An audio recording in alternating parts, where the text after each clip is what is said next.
आज हम class tenth के लिए है सत्ता में लोकतंत्र यानी राजनीतिक शास्त्र से संबंधित ऑब्जेक्टिव। सत्ता में यानी लोकतंत्र में सत्ते की साझेदारी के लिए ऑब्जेक्टिव महत्वपूर्ण प्रश्न है जो एनसीईआरटी के व्यू से है। एनसीईआरटी यानी बिहार बोर्ड, इसमें बिहार बोर्ड के लिए महत्वपूर्ण प्रश्न है। बिहार बोर्ड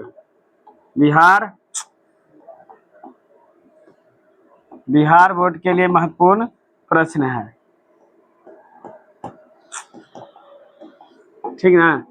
बिहार बोर्ड के लिए महत्वपूर्ण प्रश्न है। इससे पहला प्रश्न क्या है? पंचायती राज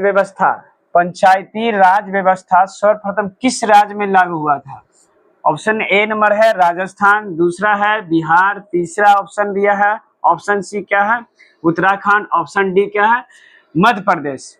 तो ऑप्शन नंबर ए राजस्थान। इसके याद रखिएगा राजस्थान के कौन से जिले में थे? तो याद रखिएगा 1 अक्टूबर 1959 ईस्वी में राजस्थान के नागौर जिले में, कौन से जिले में? नागौर जिले में। आपसे पूछ देगा कि पंचायती राज व्यवस्था सबसे पहले किस राज्य में? राजस्थान के किस जिले में? तो नागौर जिले में। इसके बाद एक दूसरा राज्य था 1959 में ही आंध्र प्रदेश में। कहा? आंध्र प्रदेश में लागू किया गया। तो याद रखिएगा पंचायती राज व्यवस्था सर्वप्रथम किस राज्य में लागू हुआ था? राजस्थान में। कहां पर? राजस्थान, ऑप्शन नंबर ए। नेक्स्ट क्वेश्चन है दूसरा, समकालीन विश्व में सरकार का सबसे लोकप्रिय रूप क्या है? यानी कह रहा है समकालीन विश्व में सरकार का सबसे लोकप्रिय रूप क्या है? तो पहला ऑप्शन दिया राजतंत्र, दूसरा ऑप्शन दिया बी नंबर ऑप्शन सैनिक शासन, ऑप्शन नंबर सी क्या है अधिनायकवाद और लोकतंत्र। तो याद रखिए सबके बारे में थोड़ा थोड़ा जानिए। क्या राजतंत्र? क्या राजा या रानी द्वारा शासन। तीसरा है और दूसरा ऑप्शन क्या है सैनिकों द्वारा शासन। और ऑप्शन नंबर सी क्या है अधिनायकवाद, यानी जो इसमें कहता है एक पूर्ण दलीय, कौन सी है? एक पूर्ण दलीय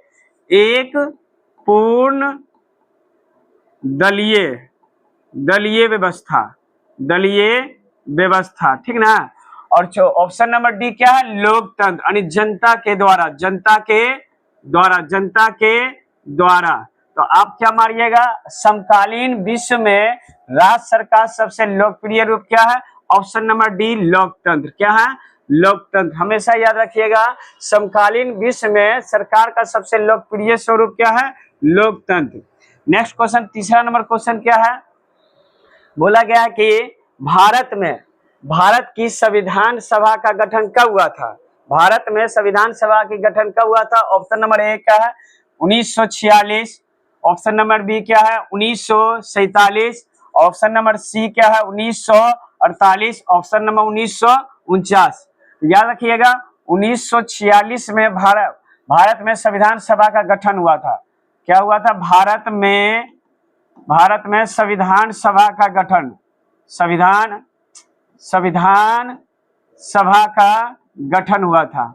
अच्छा 1948 में क्या हुआ था? तो श्रीलंका की आजादी हुई थी। श्रीलंका स्वतंत्र हुआ था। 1948 में भारत स्वतंत्र हुए थे। 1948 में भारत स्वतंत्र हुए थे। तो याद रखिएगा भारत की संविधान सभा का गठन कब हुआ था? 1946 ईस्वी में। सभी याद रखिएगा भारत की संविधान सभा का गठन कब हुआ था? 1946 ईस्वी में। नेक्स्ट है क्वेश्चन नंबर 4। क्वेश्चन नंबर 4 कहता है भारत में कौन सी शासन प्रणाली है? भारत में कौन सी शासन प्रणाली है? इसमें बोलता है अधिच्छीय मतलब होता है एक पूर्ण एक पूर्ण दल, कौन सा? एक पूर्ण दल, यानी एक ही दल का जो शासन करता है उसे बोलते हैं एक पूर्ण दलीय। दूसरा ऑप्शन नंबर बी क्या है? राजशाही, जहां राजाओं या रानियों के द्वारा शासन किया जाता है उसी को क्या बोलेंगे? राजशाही व्यवस्था। तीसरा क्या है? तानाशाही, जो एक आदमी के द्वारा या किसी एक व्यक्ति के द्वारा शासन चलाया जाता है उसी को बोला जाता है क्या? तानाशाही व्यवस्था। और ऑप्शन नंबर डी क्या दिया है? संसदीय व्यवस्था है, जिसमें प्रधानमंत्री या मंत्री परिषद का गठन संसद के द्वारा या संसद के द्वारा चुना जाता है। यानी याद रखिएगा ये भारत कैसी है? एक संसदीय व्यवस्था प्रणाली है। भारत में किस प्रकार की शासन प्रणाली है? एक संसदीय प्रणाली। कौन सी प्रणाली है? संसदीय प्रणाली व्यवस्था। किस प्रकार की है? संसदीय प्रणाली व्यवस्था। ऑप्शन नंबर डी, भारत में कौन सा शासन प्रणाली है? संसदीय शासन है। याद रखिएगा संसदीय व्यवस्था, option number D. Question number कितना है? 5। क्वेश्चन नंबर 5 क्या कहता है? पंचायती राज संस्थाओं यानी पंचायती राज संस्थाओं को संवैधानिक दर्जा किस संविधान संशोधन से प्राप्त हुआ था? यानी बोल रहा पंचायती राज व्यवस्था जो था यानी किस संविधान के तहत उसको दर्जा मिला गया? तो याद रखिएगा 1973 में 1973 में संविधान संशोधन, 1973 में संविधान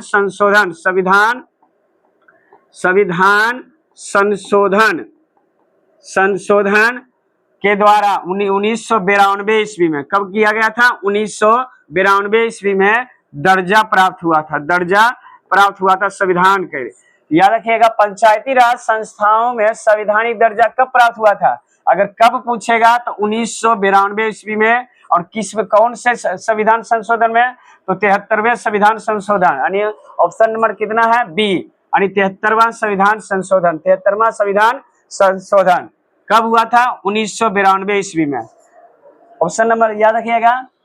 क्वेश्चन नंबर 6 क्या बोलता है? 6 नंबर कहता है भारत में महिलाओं के लिए 50% आरक्षण की व्यवस्था निम्नलिखित में से किस संस्था में की गई है? यानी किस संस्था में 50% आरक्षण में 50% किस संस्था में महिलाओं के लिए आरक्षण दिया गया? 50%। तो option number A Lok Sabha, option number B Rajya Sabha, option number C panchayati raj व्यवस्था और ऑप्शन नंबर डी राज्य विधानसभा। तो याद रखिएगा इसमें क्या होगा? पंचायती राज व्यवस्था में। कहां पर? Option number C panchayati raj व्यवस्था।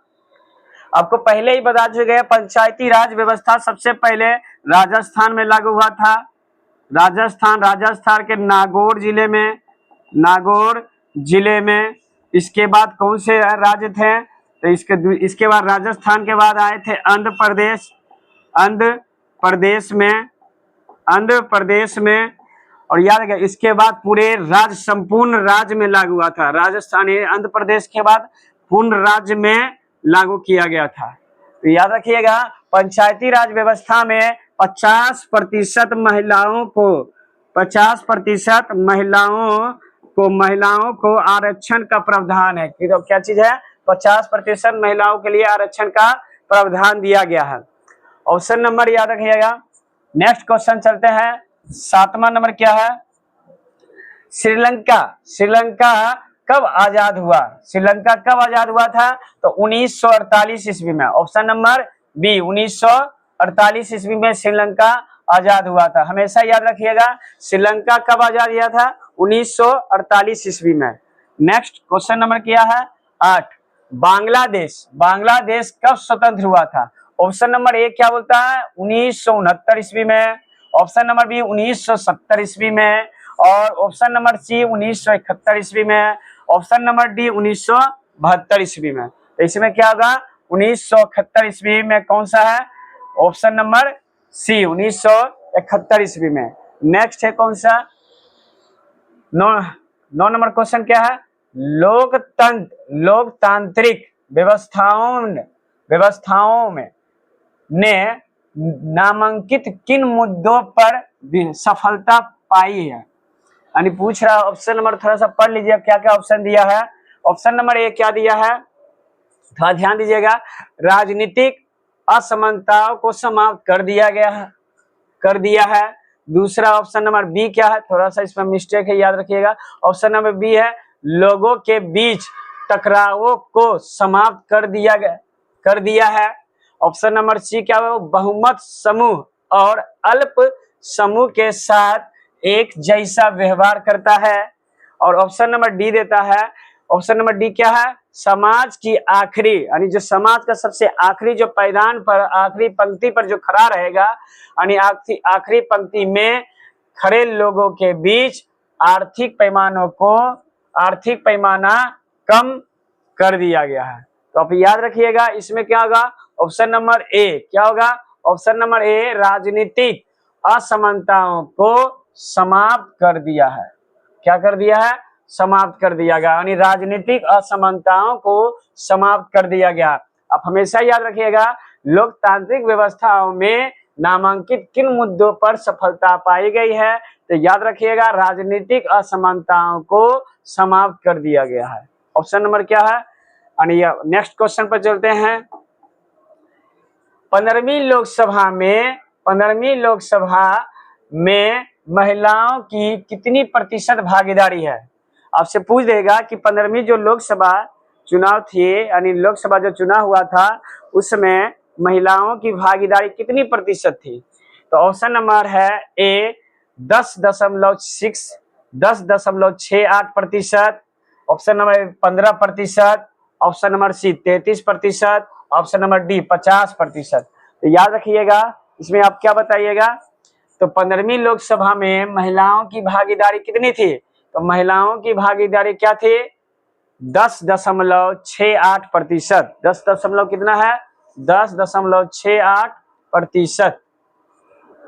नेक्स्ट क्वेश्चन है 11 नंबर क्या कहता है, भारतीय संविधान के अनुच्छेद 19, सबसे इंपॉर्टेंट याद रखिएगा, अनुच्छेद 19 में देश के सभी नागरिकों को कौन सा मूल अधिकार दिया गया है। 11 नंबर क्वेश्चन कहता है कि भारतीय संविधान के अनुच्छेद 19, ये वाला आप थोड़ा सा अंडरलाइन करके रखिएगा, कभी कभी आपको ऑब्जेक्टिव में घुमा कर पूछेगा। अनुच्छेद 19 में देश के सभी नागरिकों को कौन सा मूल अधिकार दिया गया है, तो कौन सा मूल अधिकार दिया गया है, तो याद रखिएगा पहला ऑप्शन चलते हैं स्वतंत्रता का अधिकार, बी नंबर ऑप्शन है समानता का अधिकार, ऑप्शन नंबर सी क्या है संवैधानिक उपचारों का अधिकार, और इनमें से कोई नहीं। याद रखिएगा स्वतंत्रता का अधिकार, इसमें अनुच्छेद 19 जो बोलता है स्वतंत्रता, यानी बोलने की आजादी, घूमने की आजादी, अभिव्यक्ति की आजादी, यानी रहने से, यानी एक जगह दूसरे जगह जाने की आजादी, कौन सा देता है, अनुच्छेद 19। कौन सा, अनुच्छेद 19 यानी स्वतंत्रता की आजादी। और याद रखिएगा बी नंबर समता की आजादी, अनुच्छेद कौन सा देता है, 14 से 18 के बीच, 14 से 18, अनुच्छेद कौन सा, 14 से 18, अनुच्छेद 14। कभी कभी आपको एग्जाम में अच्छा क्वेश्चन है, थोड़ा ध्यान दीजिएगा, क्वेश्चन बहुत सुंदर है, एग्जाम में बार बार कभी कभी रिपीट करता है कि अनुच्छेद 19 किससे संबंधित है, तो स्वतंत्रता का अधिकार किससे है, स्वतंत्रता का अधिकार। और इसी में दूसरा क्वेश्चन पूछेगा कि समानता का अधिकार किस अनुच्छेद में उल्लेखित है, तो अनुच्छेद 14 से 18, 14 से 18। और आप ये याद रखिएगा सी नंबर क्या है, संवैधानिक उपचार को क्या कहा जाता है, यानी अनुच्छेद 32 को कहा जाता है, अनुच्छेद 32 को कहा जाता है, क्या कहा जाता है, संवैधानिक उपचारों का अधिकार, संविधानिक उपचारों का अधिकार। इसी को संविधान की आत्मा कहा जाता है, संविधान की आत्मा, संविधान की आत्मा कहा जाता है, ठीक ना। तो याद रखिएगा इसमें संविधान की आत्मा किसे कहा जाता है, तो अनुच्छेद 32 को, क्या कहा जाता है, अनुच्छेद 32 को। हमेशा याद रखिएगा, कभी कभी एग्जाम में पूछेगा तो इस पर थोड़ा ध्यान दीजिएगा। और इसका ऑप्शन नंबर क्या होगा? ऑप्शन नंबर ए सही होगा। ऑप्शन नंबर ए, स्वतंत्रता का अधिकार अनुच्छेद 19 में। ठीक, नेक्स्ट क्वेश्चन पर चलते हैं। क्वेश्चन नंबर 12, 16वीं लोकसभा में महिला सदस्यों की संख्या कितनी थी? 16वीं जो लोकसभा हुआ था, 16वीं लोकसभा 2014 से 2019 में जो चुनाव हुआ था, लोकसभा का चुनाव, कौन सा? लोकसभा का जो चुनाव हुआ था, उसमें आपसे पूछ रहा है क्या कि इसमें यानी जो लोकसभा चुनाव हुआ था उसमें महिलाओं की सदस्यों की संख्या कितनी है? यानी चुनाव आयोग के अनुसार इसमें महिलाओं की संख्या 61 होती है। कितनी होती है? 61। और अगर आपसे कभी कभी आपको एग्जाम में 62 भी रहता है। ठीक, तो आप याद रखिएगा इसमें क्या होगा? 61। ऑप्शन नंबर 1 देख लीजिए। ऑप्शन नंबर ए क्या है? ऑप्शन नंबर ए है 60। ऑप्शन नंबर बी क्या है? 61। ऑप्शन नंबर सी क्या है? 63। ऑप्शन नंबर सी क्या है? 65। तो आप बताइए इसमें क्या है? ऑप्शन नंबर बी, कौन सा? 61। यानी 16वीं लोकसभा में महिलाओं की सदस्यों की संख्या कितनी थी? 61 थी। कौन सा? याद रखना, 14 से 19 के बीच, 14 से 19 के बीच में। नेक्स्ट 13 नंबर क्वेश्चन है भारतीय, याद रखिएगा, निम्नलिखित व्यक्तियों में से कौन लोकतंत्र में रंग भेद के विरोध नहीं थे? यानी विरोध में नहीं थे। यानी रंग भेद, नस्ल भेद, काला गोरा के रंग भेद जो होता था दक्षिण अफ्रीका में, उसके विरोध में कौन नहीं थे? तो पूछ रहे हैं कौन रंग भेद के विरोधी नहीं थे। तो याद रखिएगा इसमें कौन था? ये पहला ऑप्शन क्या है? King Martin Luther. दूसरा है Mahatma Gandhi. Option number B क्या है? Mahatma Gandhi. Option number C क्या है? ओलंपिक धावक टॉमी स्मिथ एवं जॉन कालियस। और ऑप्शन नंबर डी क्या देता है? ऑप्शन नंबर डी क्या है? जेड गुडी। क्या है? जेड गुडी। याद रखिएगा। तो option number C, option number D क्या होगा? सही होगा। अब थोड़ा सा ध्यान रखिएगा, फिर से अब देखिएगा, निम्नलिखित व्यक्तियों में से कौन लोकतंत्र में रंग भेद का विरोधी नहीं थे? तो डेज गुडी। कौन थे? डेज गुडी। याद रखिएगा, डेज गुडी नहीं थे। कौन नहीं थे? डेज गुडी नहीं थे। नेक्स्ट हुआ क्या है? भारत में किस तरह के लोकतंत्र की व्यवस्था है? भारत में किस तरह की लोकतंत्र की व्यवस्था है? तो याद रखिएगा, ऑप्शन नंबर ए चलते हैं। क्या है? एक प्रत्यक्ष रूप से जो डायरेक्ट जनता के द्वारा होता है, और एक अप्रत्यक्ष जनता के द्वारा अप्रत्यक्ष रूप से। और याद रखिएगा इसमें ऑप्शन नंबर सी क्या? प्रत्यक्ष और अप्रत्यक्ष दोनों। और ऑप्शन नंबर डी, इनमें से कोई नहीं। तो भारत में किस प्रकार का है लोकतंत्र? है अप्रत्यक्ष। किस प्रकार का है? अप्रत्यक्ष। एग्जाम में बहुत बार एग्जाम में पूछा गया है, थोड़ा ध्यान दीजिएगा, बिहार बोर्ड से सब इंपॉर्टेंट क्वेश्चन है ये, तो थोड़ा ध्यान दीजिएगा इस पर। तो भारत में किस तरह की लोकतंत्र की व्यवस्था है? अप्रत्यक्ष। किस तरह की लोकतंत्र की व्यवस्था है? अप्रत्यक्ष लोकतंत्र की व्यवस्था है। ठीक ना? आगे चलते हैं। अगर आपसे पूछ दे कि प्रत्यक्ष लोकतंत्र कहाँ है, तो स्विट्जरलैंड में। कहाँ है? स्विट्जरलैंड में है। ठीक ना? भारत में जो है प्रत्यक्ष लोकतंत्र की व्यवस्था कहाँ है? आपसे पूछ देगा कि प्रत्यक्ष लोकतंत्र कहाँ है, तो आप स्विट्जरलैंड। कहाँ? स्विट्जरलैंड में। नेक्स्ट 15 नंबर क्वेश्चन क्या है? कौन व्यक्तिगत विभेद सामाजिक विभेद को उत्पन्न करने में सहायक होता है? पूछ रहे आपसे कि कौन कौन व्यक्तिगत विभेद सामाजिक विभेद को उत्पन्न करने में सहायक होता है? तो आप याद रखिएगा, पहला ऑप्शन दिया लिंग, दूसरा दिया है रंग, और तीसरा दिया है धन, और चौथा ऑप्शन दिया है इनमें से सभी। इनमें से सभी। तो याद रखिएगा इसमें क्या होगा? इनमें से सभी होता है। क्या होगा? इसमें लिंग भी होगा, रंग भी है, और धन भी। ठीक ना? आगे देखिएगा, आपसे पूछा है 16 नंबर क्वेश्चन कहता है कि कौन अभिव्यक्ति के विभेद, फिर वही रिपीट हो गया 16 और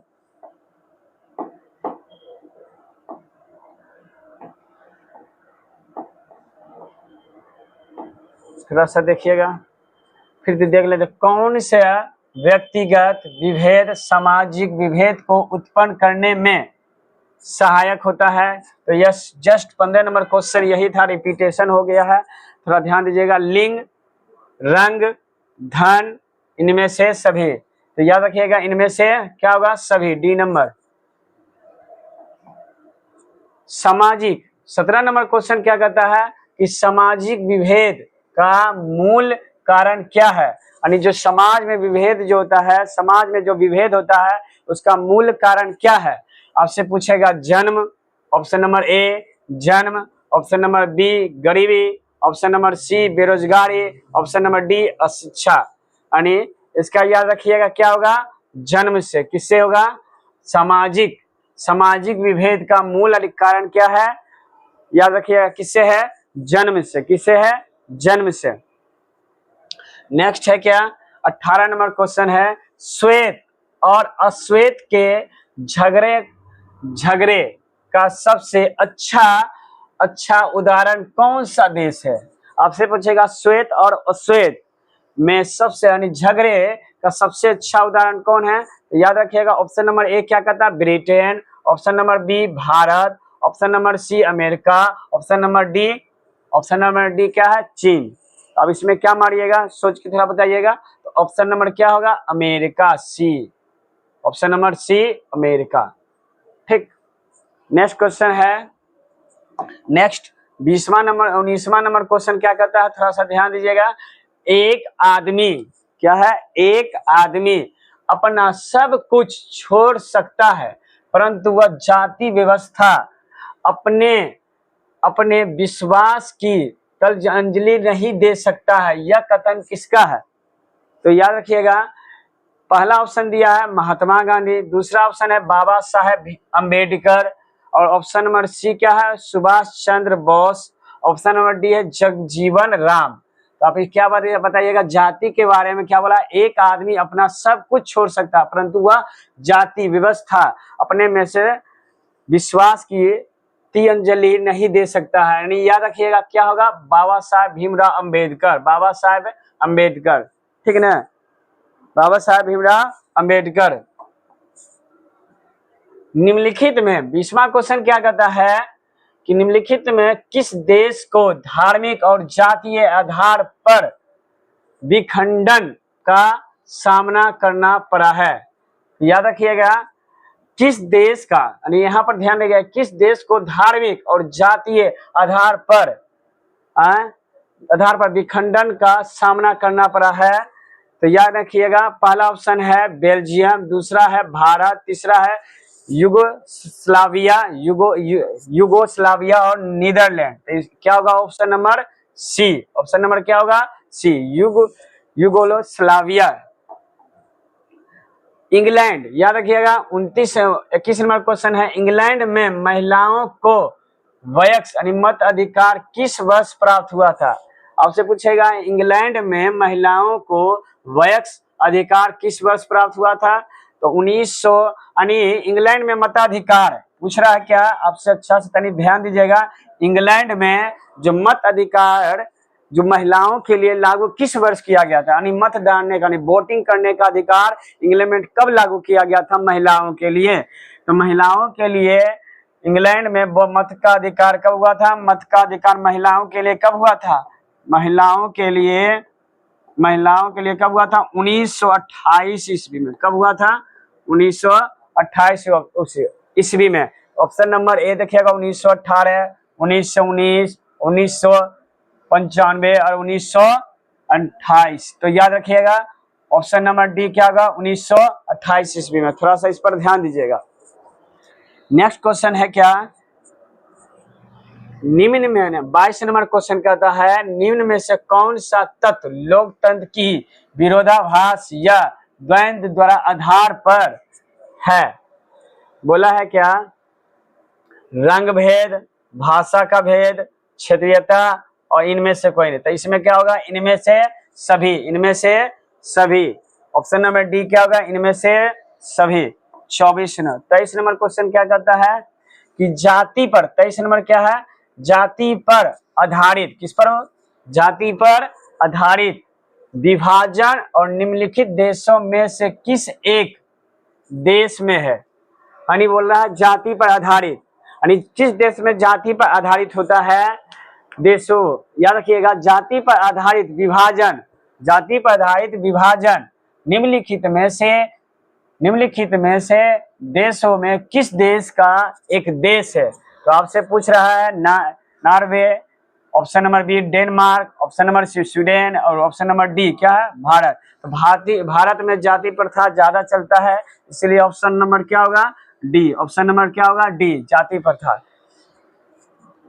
24 याद रखिएगा बोला क्या है अंतरराष्ट्रीय, यानी 24 नंबर क्या है अंतरराष्ट्रीय। ये क्वेश्चन हम कल भी कराए थे कि अंतरराष्ट्रीय महिला किस वर्ष घोषित किया गया था। ये आपको कल जो ये क्वेश्चन कराया हुआ है ऐसे बता देते हैं, ध्यान रखिएगा पहले वाला वीडियो में देख लीजिएगा। तो 1975 ईस्वी में 1975 ईस्वी में अंतरराष्ट्रीय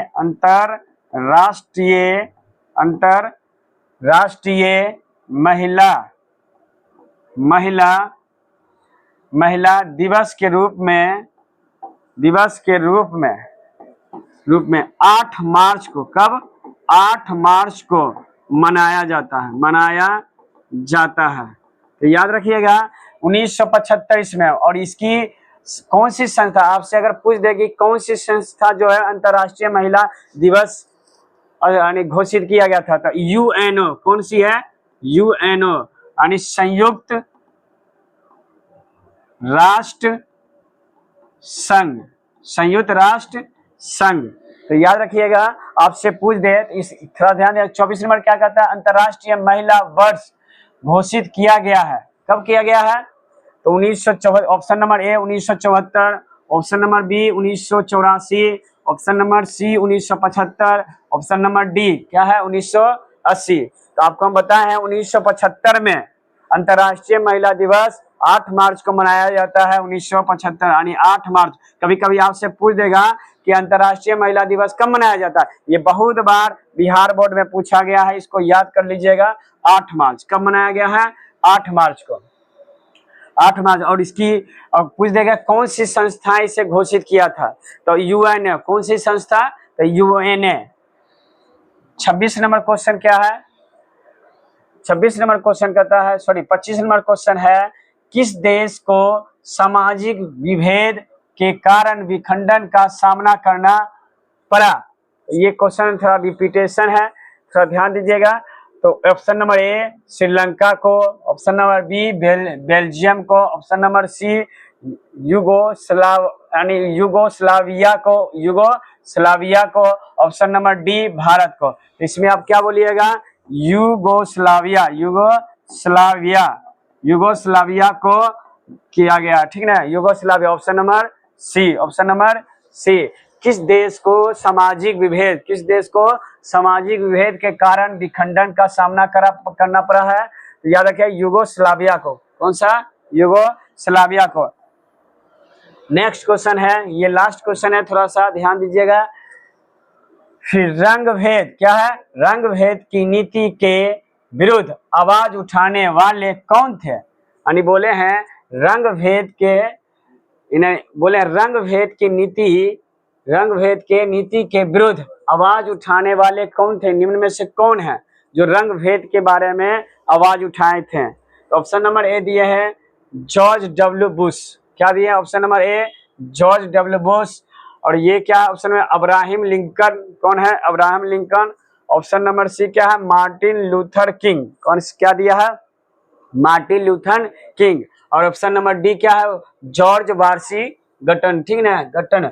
तो याद रखिएगा ऑप्शन नंबर क्या है सी, ऑप्शन नंबर सी क्या है मार्टिन लूथर किंग। क्या है Martin Luther King, option number C Martin Luther King. इस पर थोड़ा ध्यान दीजिएगा। कल हम नेक्स्ट वीडियो लेके आएंगे, हम पार्ट 2 का। कौन सा पार्ट 2 लेके आएंगे राजनीतिक विज्ञान लेसन अध्याय 2 का। क्या अध्याय 2। इसका भी थोड़ा सा हम वन शॉर्ट वीडियो करा देंगे कल। मोटा मोटी 50 क्वेश्चन रहेगा, सब VVI रहेगा, NCERT व्यूज रहेगा, सब क्वेश्चन थोड़ा सा ध्यान दीजिएगा। कल मिलते हैं इसी टाइम पर, ठीक।